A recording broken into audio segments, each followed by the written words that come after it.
there's this video from South Africa. The South African president says no man in South Africa should own a woman. Yeah, no man in South Africa should own a woman. No man must ever believe that they own a woman in South Africa.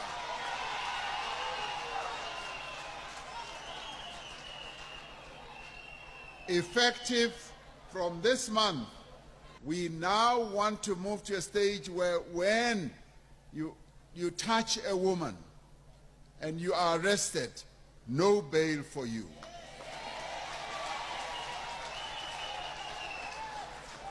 And when you kill a woman, life sentence for you.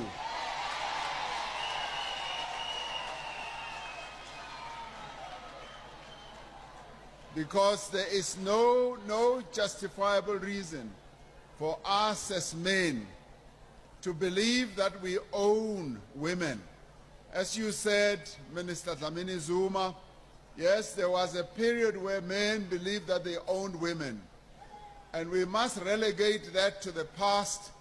It could have belonged to the slavery days, but today, no man must ever believe that they own a woman in South Africa.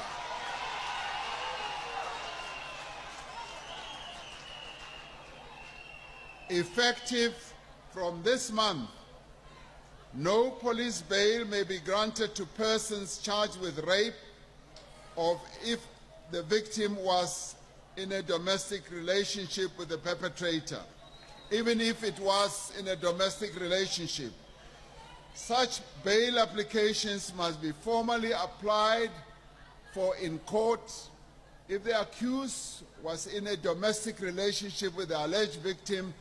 The court has to issue a protection order against them before releasing them on bail. But in my book, they should not even be released on bail. What does it mean? Oh, I thought it this way. Maybe men in South Africa have been disrespectful to their women, or maybe molesting the women, or maybe beating the women, or maybe suppressing the woman potential, or maybe disvaluing the women. Maybe this is what has been happening that has forced the president to pass it as a law as during his tenure in power, during his regime. So I was like, you know, is there a better way to pass this law? Is there a better way we can deal with the family, we can deal with the domestic violences, or to deal with the men who are disrespectful to the women? Is there a way? Because I think it's the same thing that he has copy-paste. In Kenya, we have what you call what a man can do, a woman can do better. In the United States, they say the same. We copy it from states. And there's so many countries in Africa are now adopting the same thing, that what a man can do, a woman can do better. And I think it is destroying so many families, you see. Because now you feel like, okay, if a man doesn't value me, I don't need to go through counseling and understand, have an effective communication to my partner to get to understand like why we came together and what we're supposed to do. Rather, you choose to quit or may destroy and just that. And that's why in Africa, that notion is keeping more families divorced, and therefore properties are destroyed and the poverty strikes you like an armed man. Is there a best way that we can rule out the domestic violence? Is the fact about marriage? Is there a best way? Is there another way that we can do it? Or the best way is to stand before the press and say, you know what, from today, you don't own a woman. Is it that you are trying to finish marriage? Is it one of the things that they are trying to, put up, some laws which they are put in place so to finally end the so-called generation, or what is it? What is it? So my opinion is that is the genesis of finishing generation. And I want to tell people, I like what Nigerians did. Nigerians, there's a time the president stood before the people. Is it Pancras or somebody? He stood before the press and said, you know what, no more polygamy. Men should only have one wife. Women stood and said, bullshit, shut up. That's not your business. Me married by 2, 3, 4 women, it's not your business. Women are comfortable getting married to a man who is already married. The third wife, fourth wife, fifth wife, they have no problem. What is the problem with you as the president? Is that the reason why we voted you in? Can you mind your political manifesto? Go and do your what you say to develop a nation. It's not about marriage. And I clap for women in Nigeria, whereas women in South Africa are relating and very happy. The president has finally spoken. I don't think if it's a good thing. Yeah, you have a chance, guys. You leave a comment in the section below. Tell me what you're thinking. And we're not going to leave this one out. There's this man, a man of God, who has been called by God to be the president, the 6th president of the Republic of Kenya, coming 2027. And he has something to do. He has an obligation. He has been entitled by he says God, to wash away the impunities in the government, and lead this country in a godly manner. So take time and watch this video. Fellow Kenyans, with all humility, I come to you. The Lord has spoken.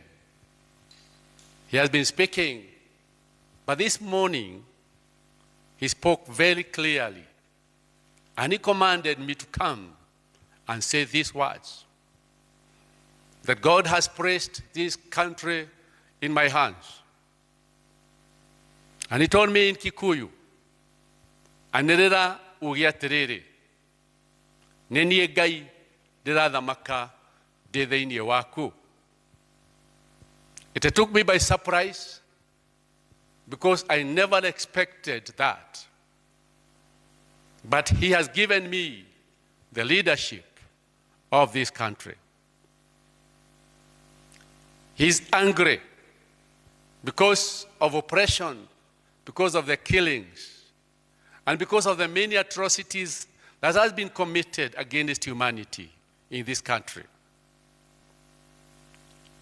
Very soon, heavy rains are coming, very, very heavy rains, as a confirmation of this message. I don't know how my president will take this message, but I told God to speak to him, because he also belongs to him. He's tired of the current leadership. All the leaders have failed him. The whole country is crying. So, take note that the time for our president is over, and the leadership now will be transferred by the finger of the living God. As I speak, I am humbled. I am humbled before the Lord. I have never been a politician, but this is his message. Because of the suffering of the people, God has decided to rule this country using me. In his name, I speak. Amen. Amen. What can I say? To God be the glory. Now, turning our eyes to the nane maandamano. Maandamano nane ilikuwa sabotaged by who? What happened? And do we have the future of the Gen Z movement or Gen Z revolution, or it is at its collapse stage? Is it going down, or do we expect anything good coming? Contrary to what other people are saying, I have to tell you this, and I have to remind you this, and I want you to figure it out by yourself. Do you want to tell me that in Kisii there is no Gen Z? You want to tell me in Tana River there is no Gen Z? Mombasa, no Gen Z. Bomet, no Gen Z. The only Gen Z that we have, they are in Nairobi. So what is going on? Because when you see president go to Tana River, people turn up and they go, "Ah, the president is here." They're happy. So what does it mean? it tells the president that we have a few individuals who are planning to, you know, weaken his a regime, or weaken his governance, or maybe tarnish his name.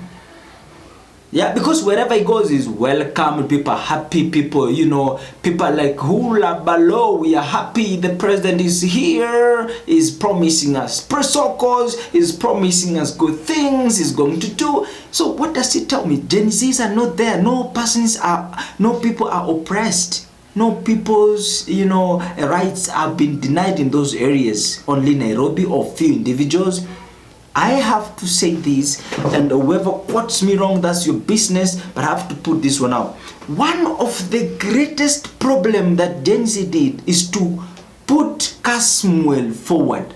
A guy who has no knowledge, a guy who has no IQ, a guy who has no emotional intelligence, a guy who is angry with power, a guy who talks nonsense, a guy who is a talker, not a doer. That is where the problem is. And now, that is the person you forwarded to beat the President William Ruto. Oh my God, that guy is weak. Ruto will look at him like, this is not the opposition, bullshit. You see, Ruto has been there all along. He cannot deal with his son, a small child who only knows how to talk, who only knows how to, you know, go to media and make noise. This is not much for me. The president looks at you and like, so what do you want? Can I listen? Can I listen again? What are you saying? What do you want us to do? He has nothing. He has no clue. And that's where most young people are like, okay, oh, we have few individuals who are looking for power. Okay, just go and look for power. Go and fight for your own powers. But with us, okay, let us continue suffering. Then, you know, leaning to such a collapsing ship. Gen Z started a movement which has spread to Bangladesh, Venezuela, Nigeria, Uganda, Congo, and other parts of the world, which, and UK right now you can see what is going on, which Bangladesh have succeeded, Venezuela have succeeded, but the who started the movement have not successfully, you know, succeeded what they started. Because why? A few people in the movement were angry with power, and that is why the president has to do all he can to stop the protests.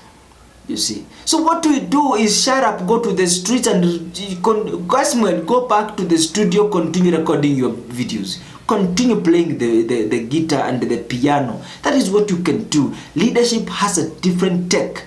You see, we need people emotionally strong, emotional intelligence. People who knows what they want. It doesn't begin from higher, it begins from low. Understanding. Yeah. And now, what happened? Some people saying, you know, police were brought from Uganda, from Tanzania, and they were beating our young people and beating us off in the streets. Some people were died, you know, were shot to death and blah, blah, blah. Change has a different tech.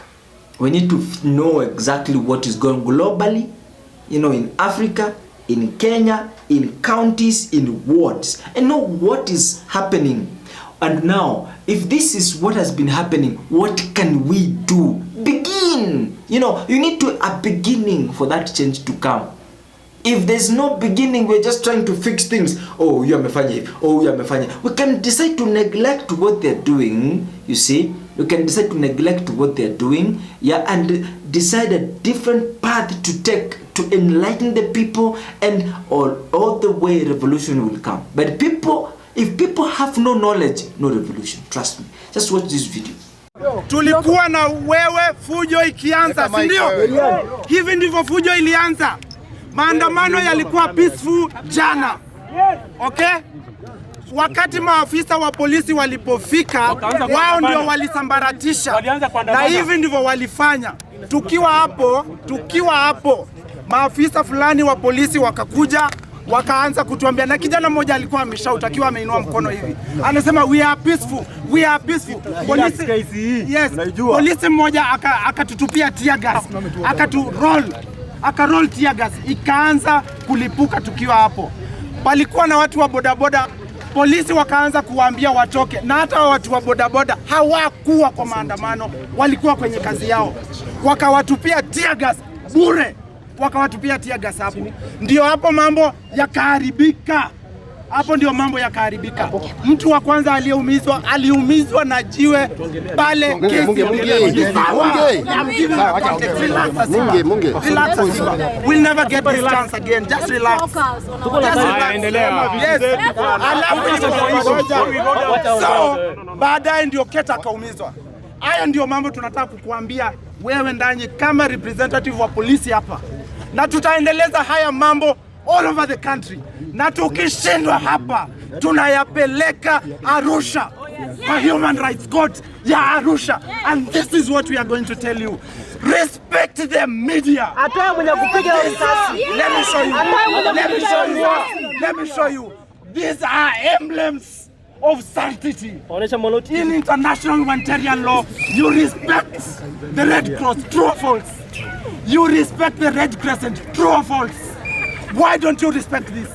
Why don't you respect this? Keta alikuwa amefanya makosa gani jana mkimshoot? This is what we will do. We don't want you to guess what we will do against you. We will take you to court. We will take you to court. And the commander responsibility. And the officer who shot Keta must be produced. Now! Yes! Now! Thank you for watching. See you in the next video.